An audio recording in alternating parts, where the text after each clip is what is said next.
out last spring. That'll be in the podcast if you miss it on the air. I'm David Brancaccio with our morning report from APM, American Public Media.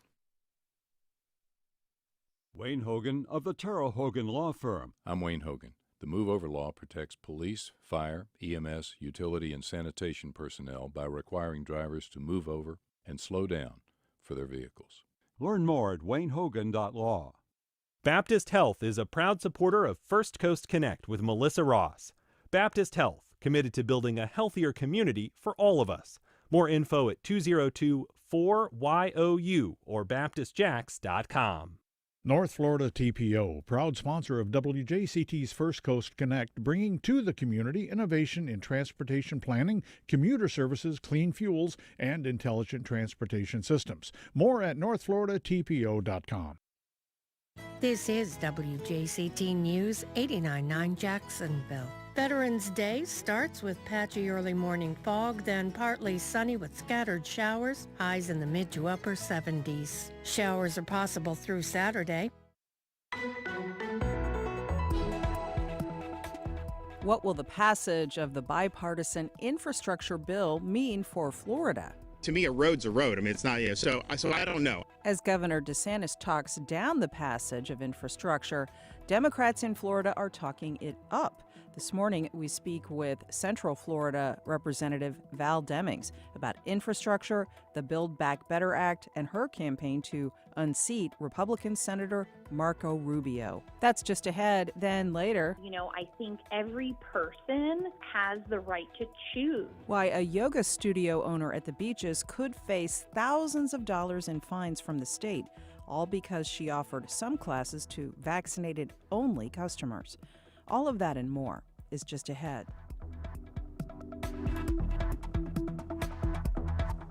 After the day's news.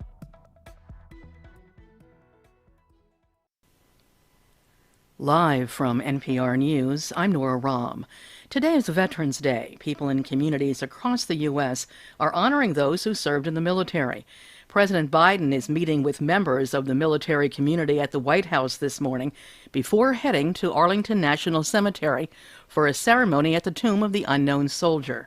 NPR's Mara Liasson has more. It's not unusual for the President of the United States to honor fallen soldiers on Veterans Day at the Tomb of the Unknown Soldier, but this year is a little different. It's the 100th anniversary of the tomb, which is the final resting place for 3 unknown U.S. service members. And for the first time in 96 years, visitors have been allowed to approach the tomb during a 2-day open-to-the-public flower ceremony this week.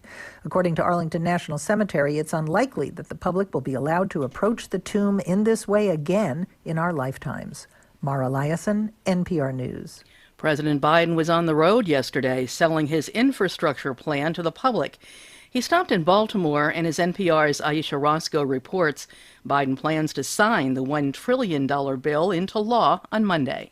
President Biden says the package will make a world of difference. At the Port of Baltimore, Biden told longshoremen his plan will create more jobs and keep the ports busy.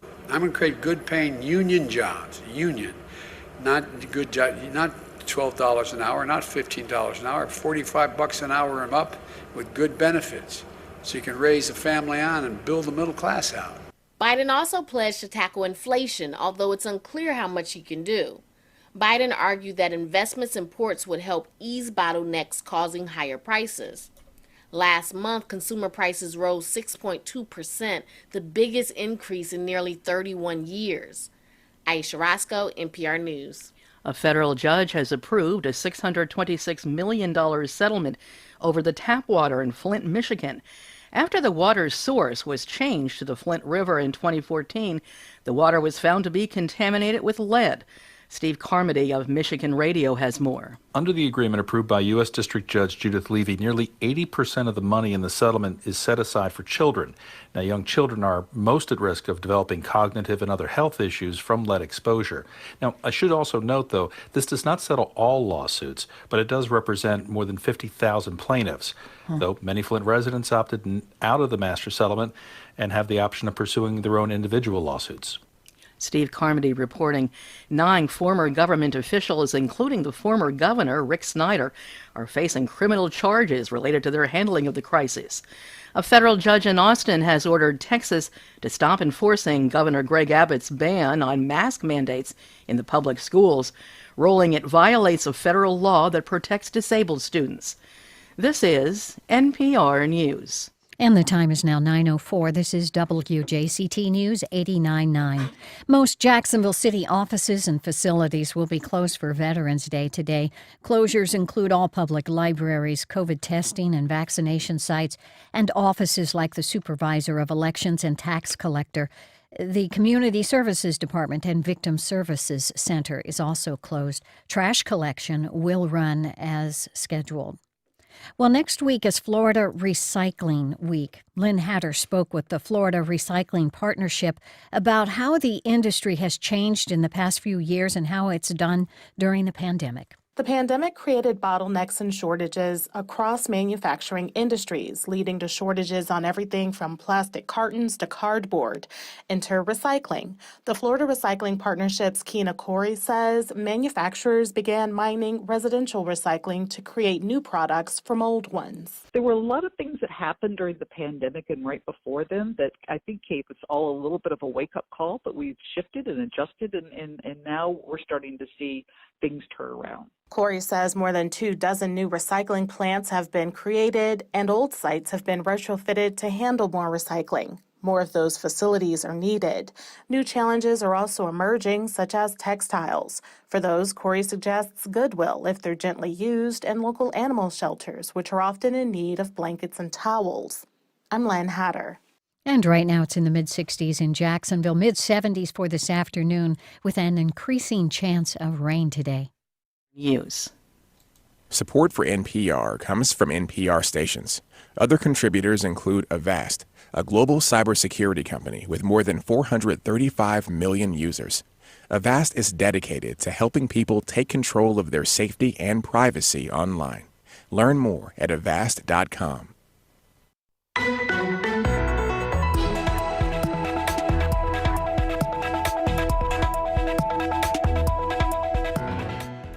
It's one of the most closely watched Senate contests in the country. Good morning. We're live from Studio 5. I'm Melissa Ross, and this is First Coast Connect. Thanks for listening. Just ahead, a conversation with U.S. Representative Val Demings of the Orlando area as she comes through town, talking jobs, infrastructure, her campaign to unseat Marco Rubio, and more. That's ahead. Then later, why a yoga studio at the beaches is in the crosshairs of the DeSantis administration. We'll explain all of that and more just ahead. But first this morning, some of the state's most prominent politicians have been dropping by Jacksonville this week. Governor Ron DeSantis was here recently to talk about education issues. Today, Agriculture Commissioner Nikki Fried, who is challenging DeSantis, is in town to tout the recently passed bipartisan infrastructure bill that just passed Congress. It's sending $19 billion to Florida. Now, speaking of Congress, Central Florida Representative Val Demings is in Jacksonville today, too. Demings, a Democrat and former police chief, is running to unseat Republican Senator Marco Rubio in one of the most high-profile Senate races in the country. She's on the line now. Congresswoman, good to talk to you. Thanks for being with us. Well, good morning, Melissa. It's great to be with you, and believe me, it's great to be in my hometown of Jacksonville. That's right. People might not realize you were actually born in Jacksonville, although you live in Orlando now. So let me begin by asking you, Florida is set to receive billions of dollars, $19 billion to be exact, once President Biden signs the infrastructure bill into law. We're talking money for roads, bridges, public transportation, clean water, broadband internet access, electric vehicles, and more. How do you see this money flowing to the state? Tell us what we can expect, particularly in our area of Jacksonville. Well, Melissa, thank you so much for that question. And before I talk about infrastructure, if I could just take a moment to let our veterans know just how grateful we are for their service, their sacrifice, sacrifices of their families. We are a great nation because of them. And so today we celebrate our veterans. We're excited about the passage of the infrastructure bill. You know, it took us a while to get it done, but we wanted to make sure that we got it right. And I certainly believe that we did.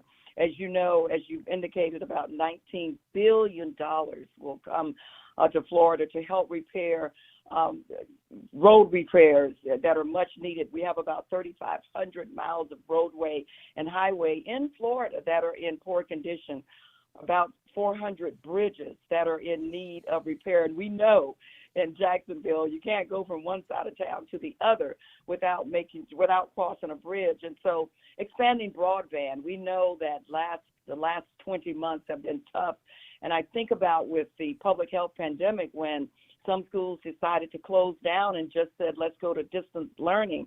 We found out that there are many households that do not have access to the internet. And so expanding broadband to homes, whether you're in urban areas, but particularly in those rural areas. But what about drinking water? You know, it's hard to believe that today there are still households that do not have drinking water. Some still have lead pipes. And so this bipartisan infrastructure bill, which is the largest in American history, will bring much needed services and repairs.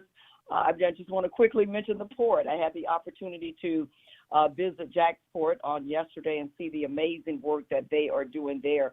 And we've heard about the supply chains. We need to strengthen our supply chains. And so, as you know, the president yesterday announced the support to broaden the capacity at ports, and we're excited about that. So this bill has a lot in it, and we're excited that we finally got it done.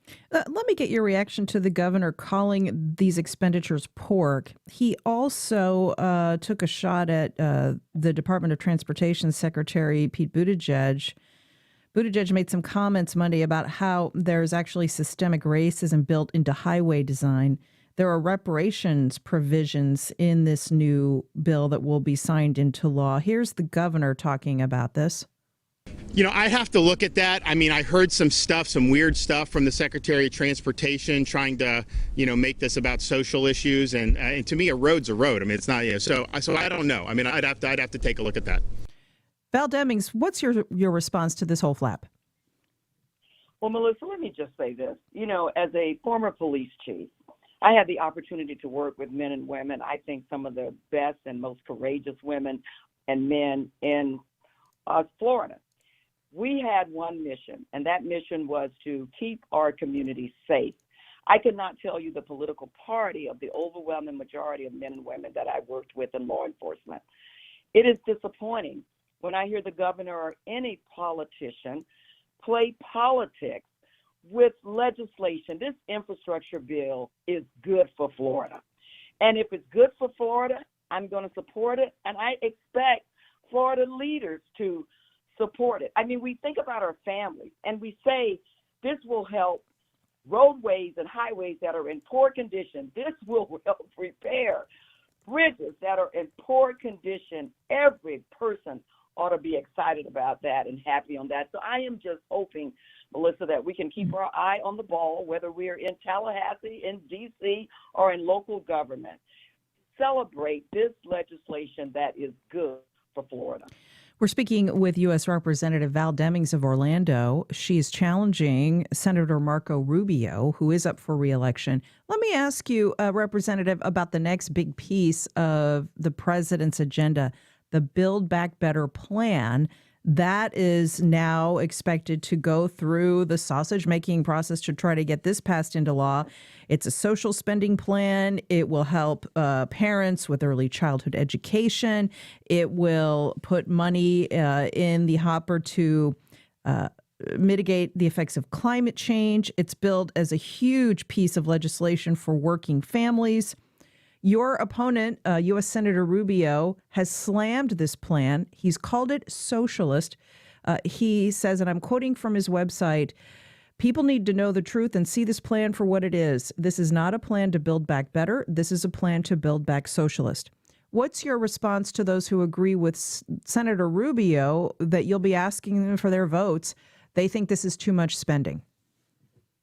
Well, Let me just say this. On both sides of the aisle, fiscal responsibility is important. And let me just say this. Again, I am disappointed in the remarks of Florida's senior senator, Marco Rubio. You know, Melissa and I'll go back again to when I was a police chief. I knew that we needed to hire the brightest and the best. We needed to make sure they had the best training, and we needed to make sure they had the best equipment. But we also realized, and I didn't just say this, but President Johnson with the Kerner report said it 53 years ago. But if we're going to improve the quality of life for persons living in this country and reduce crime long term, because arrest is a temporary solution, then we've got to deal with those quality of life issues. We've got to deal with poverty. We've got to deal with education. We've got to deal with low wages. We've got to deal with high unemployment.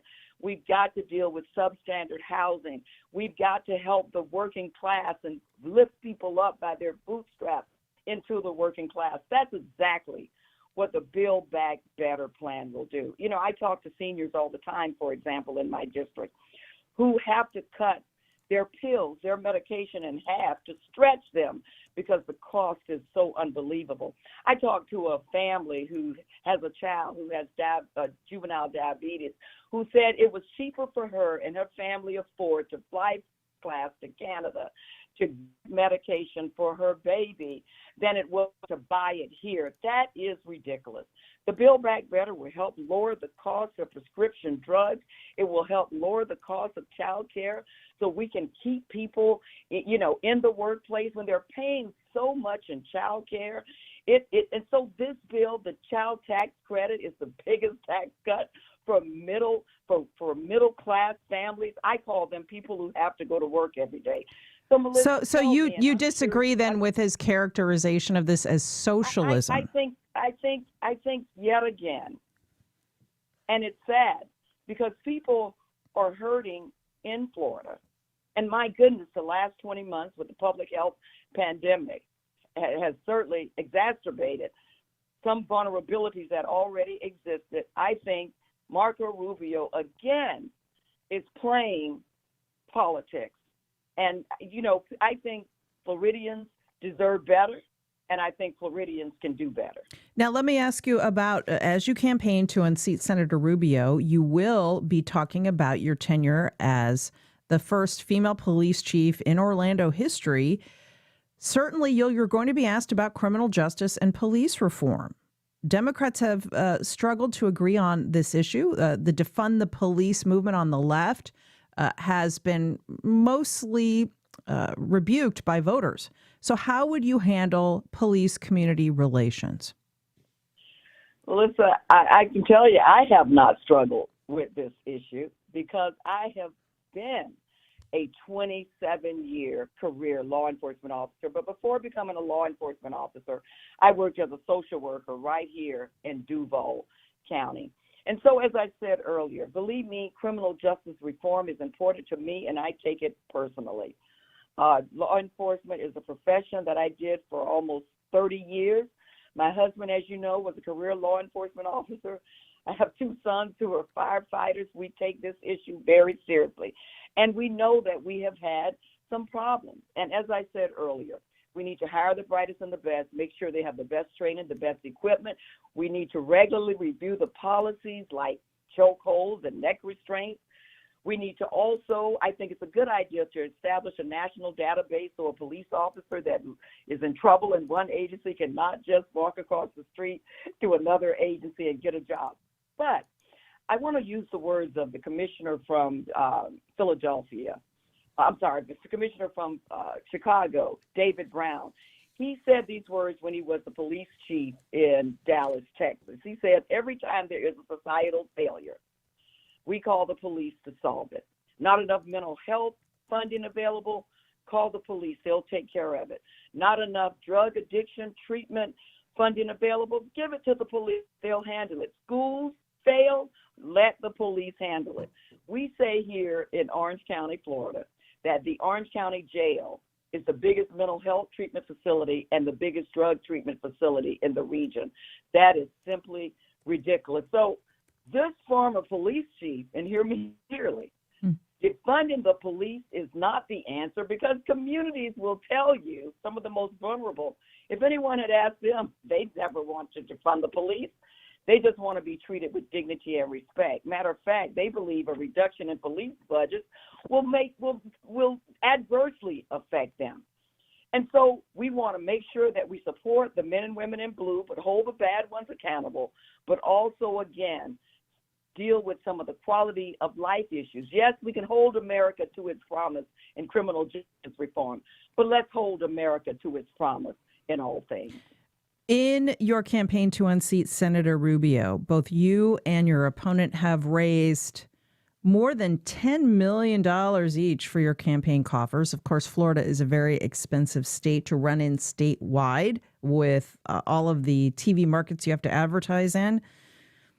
The state has trended red in recent years. It was won by former President Trump by about 3 points. That's really a landslide here. Rubio won his last Senate race by about 8 points. What's your message to swing voters in this state, and particularly here in North Florida? Why should they choose you over the incumbent?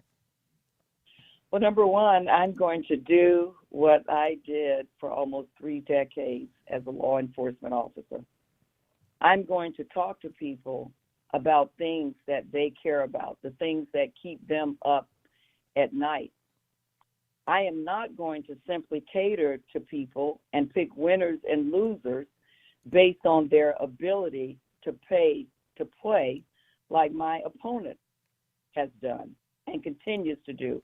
Melissa, I was born and raised here in Jacksonville. I'm the daughter of a maid and a janitor.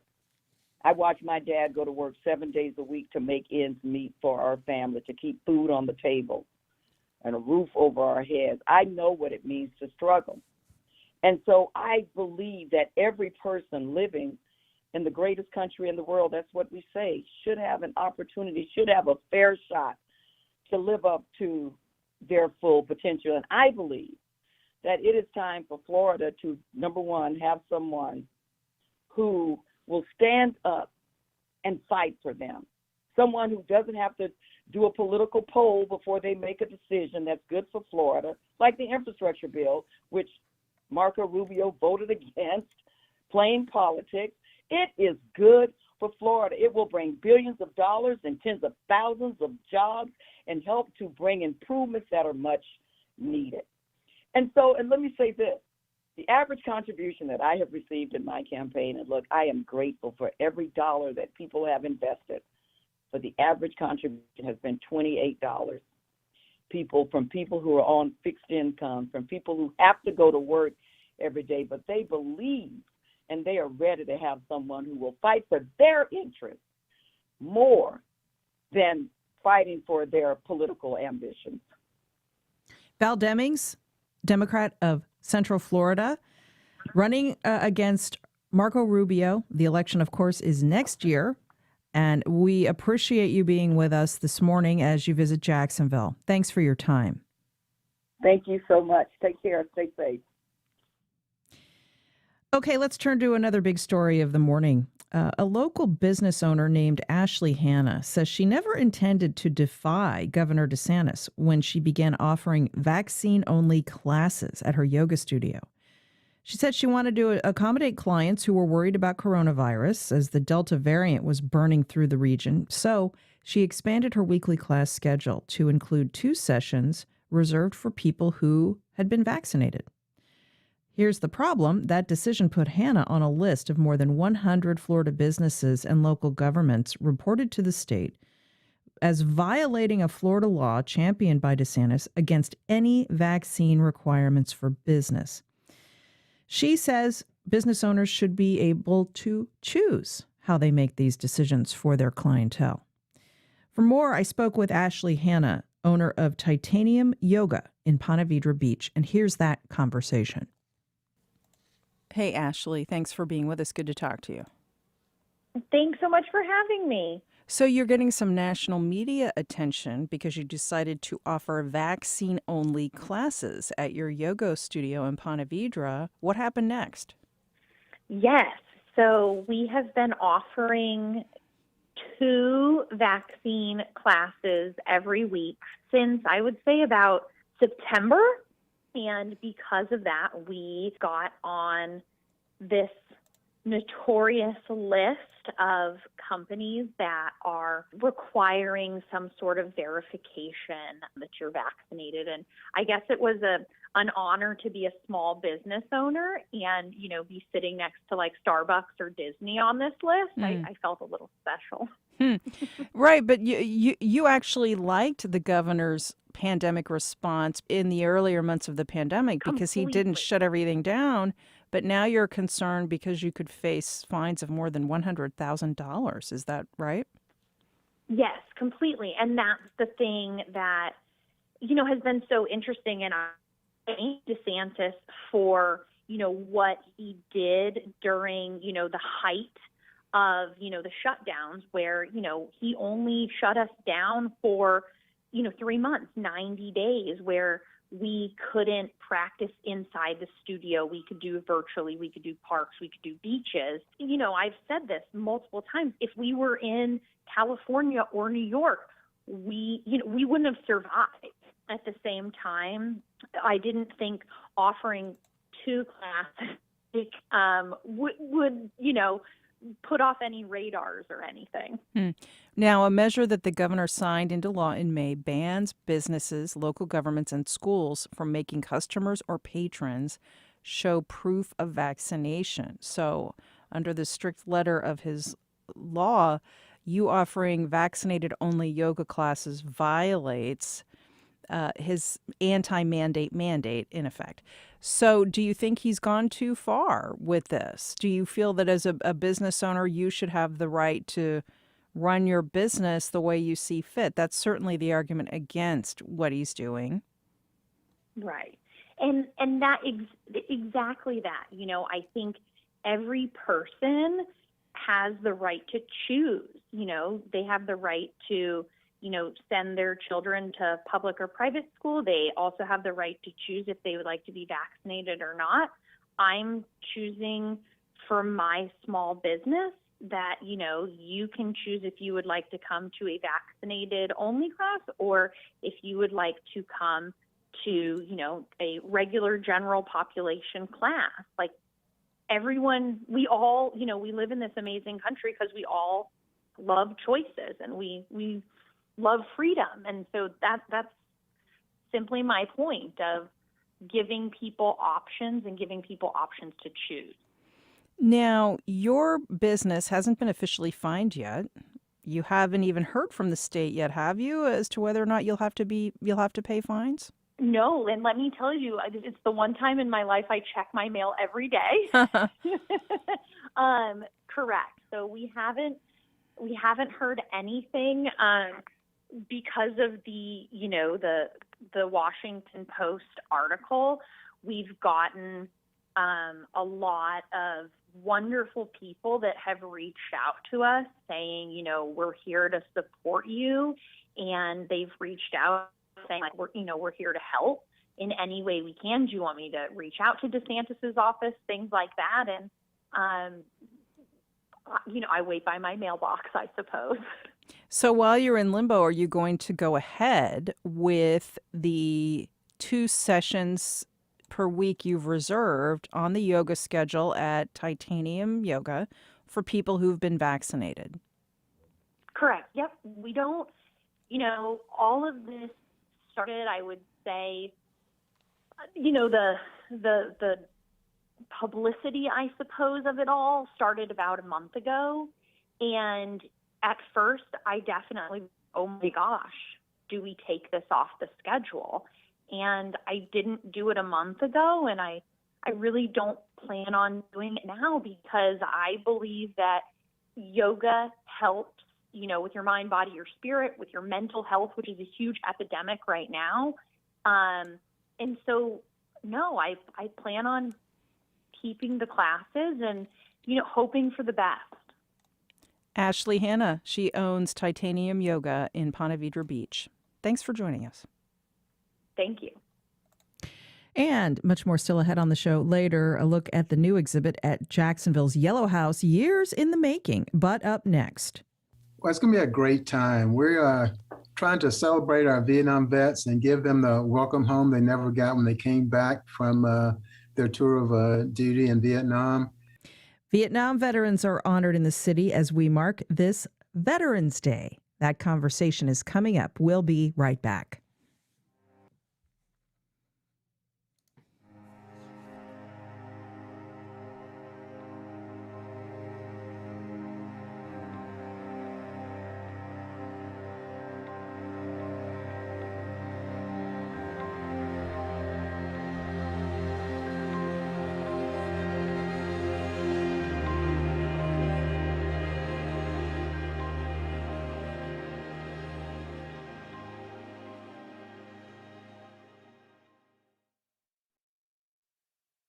WJCT Public Media is bringing you a new healthcare show, What's Health Got to Do with It? Our goal is to help you navigate all things health and healthcare and get you the answers you deserve. Join me, Dr. Joe Servin, Saturdays at 4 p.m. and Sundays at 9 p.m. on WJCT News 89.9. Sponsored in part by American Brain Foundation, Epilepsy Foundation, and Neurelis.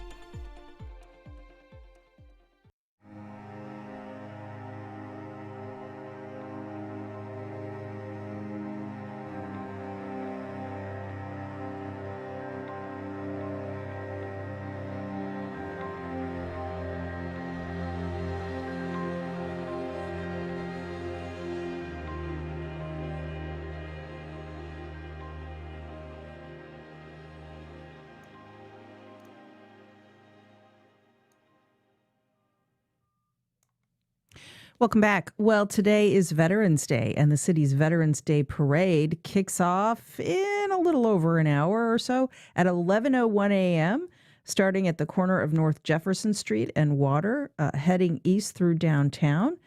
You can come downtown and cheer the parade floats and marchers on. And in our large local community, there are veterans of multiple conflicts, including the Vietnam War. Now, this Sunday, a Welcome Home Vietnam ceremony is planned for these vets at 1 o'clock at the downtown ViStar Memorial Arena. I got a preview from Judge Mose Floyd, a retired Marine and event MC, retired Colonel Ben Abramowitz, who did 2 tours in Vietnam, and Command Sergeant Major Eddie Harrison, who also served there. Here's that conversation. Gentlemen, it's good to speak with you about this upcoming event honoring Vietnam veterans, and thanks for joining us. Judge Floyd, let's begin with you. You'll be the MC for this program, and you're bringing in a special guest. What can we expect? Well, it's going to be a great time. We're trying to celebrate our Vietnam vets and give them the welcome home they never got when they came back from their tour of duty in Vietnam. And especially in light of how the Desert War veterans were received back, we just want to give them that welcome and show them some love, and also to remember those that didn't come back. But it's going to be a great time. We have lots of food, great company. Our guest speaker is going to be Rocky Bleier, wounded warrior from Vietnam, joined the Pittsburgh Steelers, won 4 Super Bowl rings there. And we're going to have the Navy Band there also providing live music and music from the 60s. And we just wanted to show the families and the Vietnam vets that their sacrifices and their experience in the war were greatly appreciated, and we want to celebrate them. You know, it's better late than never, Colonel Abramowitz. My father is a Vietnam veteran. He served when I was 2-3 years old, 1970, 71.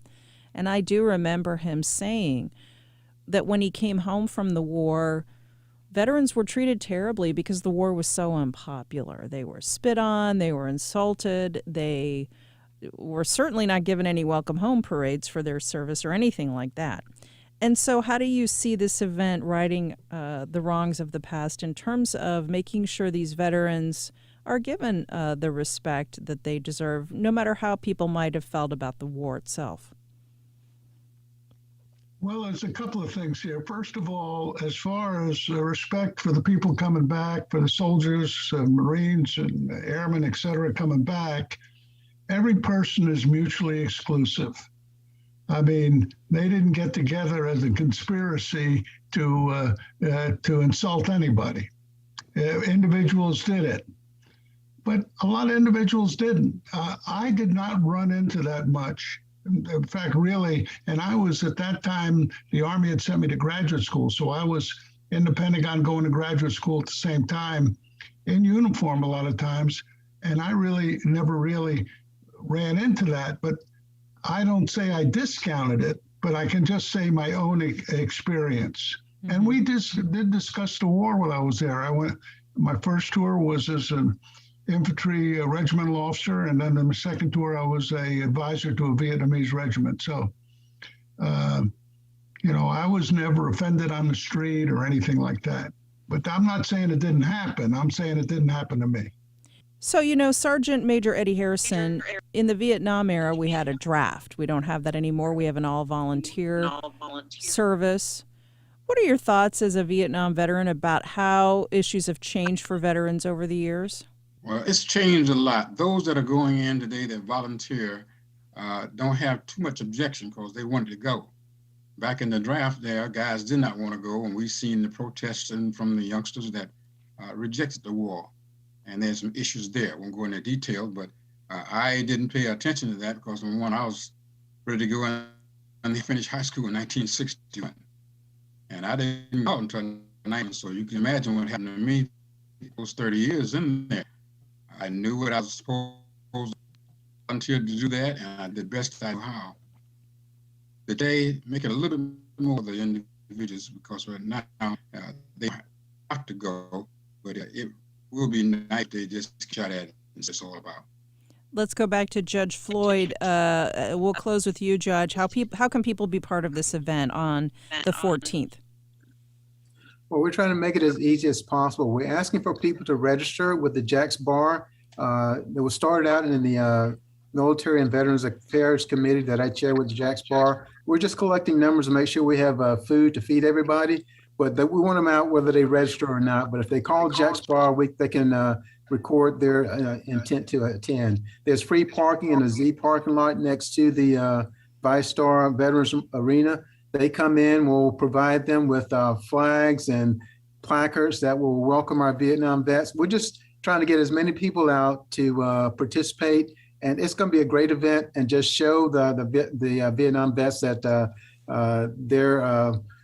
their sacrifices again were not in vain and that they're much appreciated. We also want to recognize that they were the only warfighting experience in our services for about 20 years afterwards.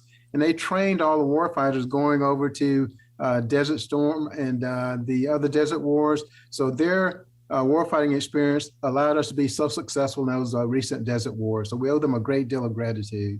Well, thank you, gentlemen. Judge Mose Floyd, Sergeant Major Eddie Harrison, Colonel Ben Abramowitz, retired. It's the Welcome Home Vietnam ceremony, Sunday, November 14th, 1 p.m. at ViStar Memorial Arena. Thanks so much. Thank you.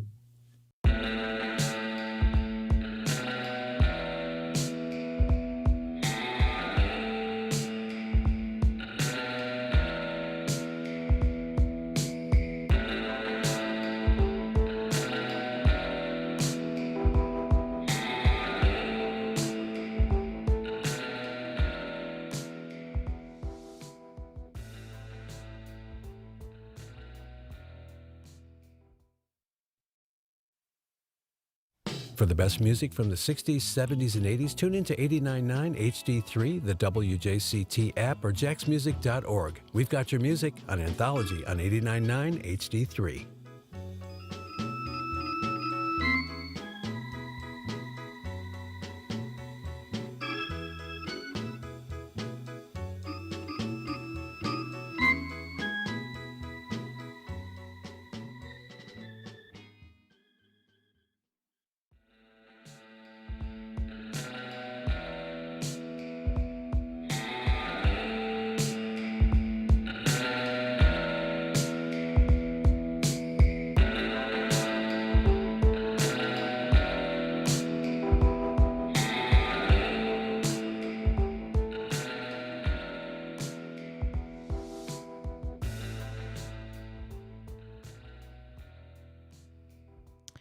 Welcome back. Well, there's a new exhibit up at Yellow House, one which was a few years in the making, and it features the work of 3 young local artists.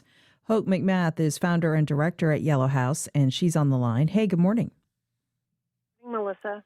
Good to talk to you. So what's new at Yellow House? Tell us about the new show. So just this past week, we opened an exhibition called The Age of Cognizance, and it highlights the work of Richter Ricardo, Mimi Tran, and Kirsten Williams. And it's a beautiful show. It's one that was supposed to happen, almost a year and a half ago now, and was postponed due to our closure with COVID. And so we're just thrilled to finally open it and welcome community in to see it. These are 3 young artists in our community who are doing really powerful and important work that focuses on identity and family and brings up themes that are incredibly relevant to all of us today, maybe even more relevant right now than they were 18 months ago. Themes around immigration, racial division, other really timely themes. Tell us what we'll see. Yeah, so they work in a variety of media. So we have paintings and we have prints and we have sculpture installations. And it's really an exhibition about their individual identities and lived experiences. Richter is a gay man who was from Cuba and immigrated to this country. Mimi's family is from Vietnam. And then Kirsten is a biracial woman living in this community. And so they all create images that really deal with where they're from, who they are, issues of acceptance or non-acceptance in society. And because they were also creating new work during this time of COVID and racial reckoning, you see those themes pop up as well. Mimi has some very powerful work that deals specifically with the rise of Asian American hate against Asian Americans in this country during the period of pandemic. Kirsten's figurative works deal with race specifically and how people are accepted or not just due to the color of their skin. And then Richter has created a powerful series of paintings, some of them very large scale, that deal with issues of identity and immigration and belonging. It's also important to note these 3 artists happen to also be very close to one another. It's one of the first times in my career that I've co-created a group show with artists who actually have a deep love for one another. So this is also about sort of the universality of some of these themes and how truly embracing one another for their authentic selves makes us all better people. And that's really what your founding of Yellow House is all about. You can't miss this space, by the way. It's a bright yellow house. It is. And you have it as not only a place to see new works, but also as sort of a community space. Tell us about that. It is. I mean, we don't call ourselves a gallery. We really are a community space. And, we use exhibitions as a backdrop for conversations, for sparking civic engagement, for building understanding and empathy, and for providing a gracious space for people to speak their own truths. And we just find that that's more and more important today than ever. We also see our space as a place for community care. We, during the time of COVID, got very engaged in feeding our neighbors, and that is now something that has become part of our ongoing practice. I go and trade my labor at a farm in Hastings run by Angela Tenbrook and come back to my community with a car full of fresh produce that we give out through a community cart on our front lawn every day of the week. So, yes, there's amazing things happening inside our doors, but some of our most important work actually happens when we are literally out in the streets in our neighborhood. Now, tell us about this community tree you keep at Yellow House. What's that all about? So during December of last year, we recognized that it seemed like as a community, we were lacking a space to be able to grieve and mourn all of the things that we had lost. And some of that was the loss of people, the loss of safety, the loss of predictability. And so we created a community tree where, well, the tree is there. We have this glorious oak tree on our front lawn, and people can come and write on purple ribbons, which represent grief and loss, yellow ribbons, which represent hope and the reimagining of a new future. And then people can sort of write their thoughts on there, their messages, their prayers, their aspirations, and they get tied up in the tree. And so we thought it would be something that would only last a few months, but it's still going on because people are still wanting to participate in it. And it's beautiful. It's really transformed our little corner of North Riverside. That sort of harkens back to the Yellow Ribbon campaign of the 70s, but you have a yellow house and purple ribbons, right? That's right. That's right. It very much, a lot of what we do does, sort of build on the great work that people have often done before us. Even our work in activism, we're doing a lot with the movement to take down Confederate monuments. And we always want to speak to the fact that we stand on the shoulders of artists and activists who were doing this long before us. And there's powerful lessons to learn when we listen to history. Now, you are a well-known activist. You have been involved in the local movement to take down all the remaining Confederate monuments in the city, particularly the one in Springfield Park. What are your thoughts about the city council Tuesday night withdrawing a bill that would have appropriated funds to do that? Incredibly disappointing. I actually find it cowardly for the decision to be kicked down the road, which is exactly what's happened. I also think it was cowardly in some ways for the mayor to kick that decision to city council.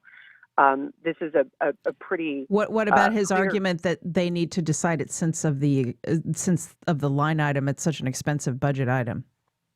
I mean, it's expensive. I actually think the money part of this conversation is intended to be a distraction. When we look at the way money has been allocated in this city, whether it's CARES Act money or money to major developers, $1.3 million sounds like a lot, but in the big scheme of things, it's not. And considering the many years that those monuments have stood causing harm in our community, I actually consider that amount of money just, a piece of reparations. And, the governor, the mayor, was able to take down the first monument, overnight. I also think you could open it up for bidding and probably get that dollar amount down a bit. I'm sort of less concerned about the money or even where the monument goes, and just feel very strongly that it is past time for these monuments to be taken down. And as a white woman in this community, to hear people say that monument could ever represent all of us is racist, toxic, and unfortunate. Where do you see this campaign going from here? Right now, I'm involved with a group of women who are taping video testimonials in front of the monument, speaking about why they want to see the monument go away. Activists in this community are just beginning. We know this is not done, and the fact is the monument will come down. It's just a matter of who's going to be on the right side of that historic decision. We see this happening in communities across this country. And I had the opportunity to be involved in removing a Confederate monument from the Senate building in Washington, D.C., which is being replaced by a statue by Mary McLeod Bethune. And that happened during the And Scott she was an important civil rights activist. Yeah. Mm-hmm. That's right. So we replaced a white Confederate with a Black woman activist and educator who's an important leader. So, this is both about sort of trying to write our history, get it correct and accurate. And I think you're going to see a lot of action over the next coming months. And my hope is that city council people who maybe felt less than educated about this particular issue will do the hard work that they need to do and just make the right decision. What about the fact that maybe some of these reps do know the accurate history, but they voted in accordance with what they think the majority of their constituents want? That they were making a vote guaranteed to keep them on the right side of their districts? Well, when I was at the Stacey Abrams talk the other night that you so beautifully facilitated, and I loved when she talked about the fact that people who want to get in politics don't try to be a politician, be involved in politics. And I think if A politician is only worried about the next vote. We often get people who do not make the right moves for the larger community. And I actually disagree that it's not a majority of people who want these monuments to be removed.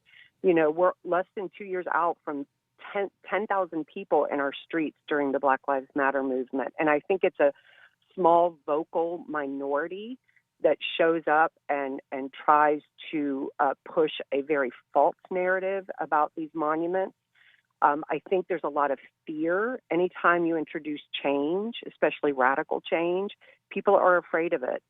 But our council people there are there to make the right decision. And this absolutely is the right decision. I mean, that to me isn't even it's not even a point of discussion. And I appreciate so much the very strong voices, especially of the Black women on the council, Joyce Morgan and Brenda Priestley Jackson, and find it offensive that the white men and women on the council have not stood behind them. In the meantime, the exhibit is up at Yellow House. It's Age of Cognizance. Founder and director Hope McMath is the creator of this exhibit and community space. Thanks for being with us. Thank you so much, Melissa. Appreciate you. And in a moment, local descendants of the original Pilgrims on the Mayflower are getting together to celebrate Thanksgiving this month.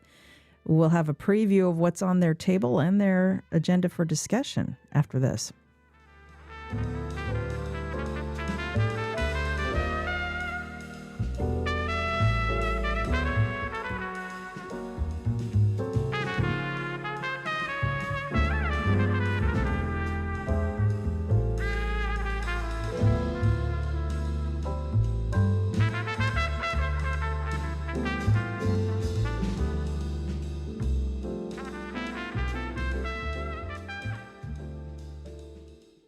Ascension St. Vincent's. CARE is listening and delivering personalized plans from a team of specialists dedicated to providing the latest technology and treatment at every step. Get the care you need at ascension.org. Congaree and Pen, dedicated to agriculture and culinary endeavors, offering field-to-fork dining and outdoor experiences on over 300 acres. Sip, dine, explore. Information at congareeandpen.com. The Jacksonville Symphony presents the opera music of Wagner and Tchaikovsky's Fifth Symphony, November 12th and 13th. Two performances packed with power, beauty, and intense emotion, live in Jacoby Symphony Hall, led by the young dynamic conductor Jonathan Hayward. Tickets at jacksymphony.org. On the next Fresh Air, for Veterans Day, we talk with Elliot Ackerman, a Marine who was deployed in Iraq and Afghanistan 5 times and received a Silver Star and a Bronze Star for valor. He wrote a memoir that's a meditation on war and its consequences. He imagines the future of war in a novel co-written with NATO's former Supreme Allied Commander. Join us. Today at noon on WJCT News 89.9. Every U.S. state has a prescription drug monitoring program. The data collected are key to show how the country dispenses pain medication. But critics say the algorithms used to decide who gets what and who doesn't are making the opioid crisis worse. That story and your stories next time on 1A. Today starting at 10 on WJCT News 89.9.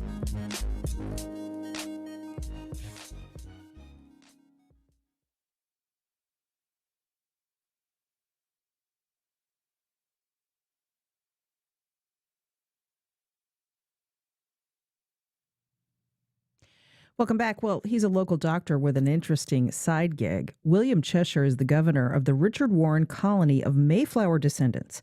The group was chartered in 1957 and serves this area. They're having an upcoming event to celebrate the 400th anniversary of the Pilgrims' first Thanksgiving. And Cheshire says the Mayflower story has lessons for today. Here's that conversation. So can you talk about why the Mayflower is relevant to Floridians some 400 years later? 400 years is a long time, isn't it? Yeah. Well, there may be lessons to learn. We live in a time of rapid change. Change is exciting, and it's needed in order for us to make progress. But change can also be disorienting. in Jacksonville and really across our country, many people are asking not only what a better America might look like, but also what has America been since its founding? Who are we as a people, and what can we learn from the past that can guide us during some of the crises we're experiencing today?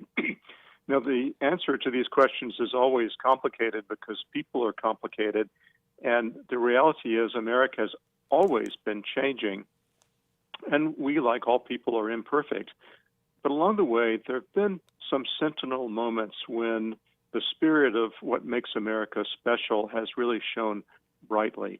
And these moments add up to tell the story of a great nation.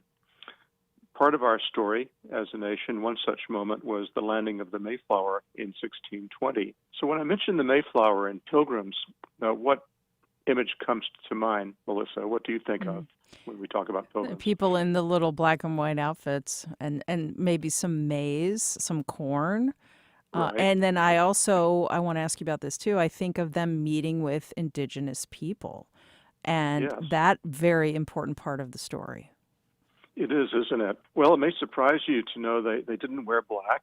Black fabric was very expensive in the 17th century, but they wore a variety of colors, blue, green, violet, orange, and red. And they didn't wear buckles in their hats like we see them portrayed so often. That's a fiction.